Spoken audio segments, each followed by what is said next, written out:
Baker Mayfield, post-game last night, talked on if the offense was put in a position to succeed yesterday with James Hudson at right tackle, but also the entire year.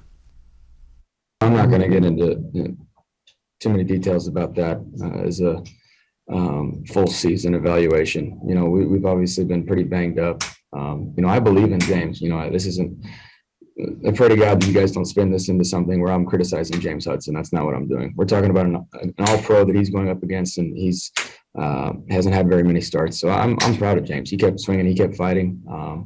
Now, when it comes to what we've had to deal with all season, there's been a lot of ups and downs. Do I believe I could play better? Absolutely. Do I believe there's positions that we as an offense could have been put in that are better? Absolutely. There's so many critiques throughout the year. If there wasn't, we wouldn't be sitting here at 7-9. So it is what it is. And Hayden Grove, you kind of foreshadowed last segment where I was going with this. I think this offense is going to look drastically different next season. I think it has to.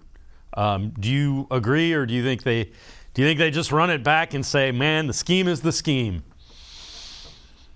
No, I think, like I said, I think there's a divorce coming between Baker and Kevin Stefanski, and it might be best for both. I think it's probably going to be better for Baker than it is for the Browns, but I think that's coming. I think Austin Hooper is on his way out. I think that the contract that he's given, the 4 years, $40 million, to be a part of this bigger part of this offense, he just hasn't been there. And last night, be it as it may, I just don't think his role is big enough to warrant the contract that he's gotten. And that's not his fault. I mean, go make your money. But I don't see Jarvis Landry back. Given everything that happened with Odell Beckham Jr. You could be in a situation where Dearness Johnson isn't back.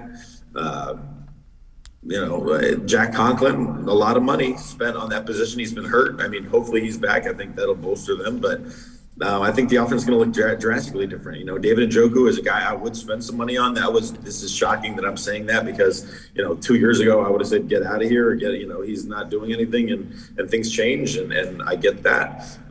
He is a matchup nightmare. He is a very, very athletic player. And I think he's definitely committed to this organization and to this city. And I love that for him. And I'm proud of him that he's kind of taken steps in his own accord to get the job done. I think Harrison Bryant obviously will be back, and I think you might have a new center and Nick Harris next year, J.C. Treader, some money there. But so I think it's going to look definitely different in terms of personnel. I think the scheme is the scheme. I don't see much changing there. Yes, there's going to be new wrinkles here and there. That happens every year. You have to do that. But the scheme is the scheme. They love their tight ends. They're going to run the football because they're damn good at it, which makes even last night even more perplexing that they didn't do it more often. So I think that next year is going to look drastically different in a lot of different ways. I don't foresee Alex Van Pelt being back.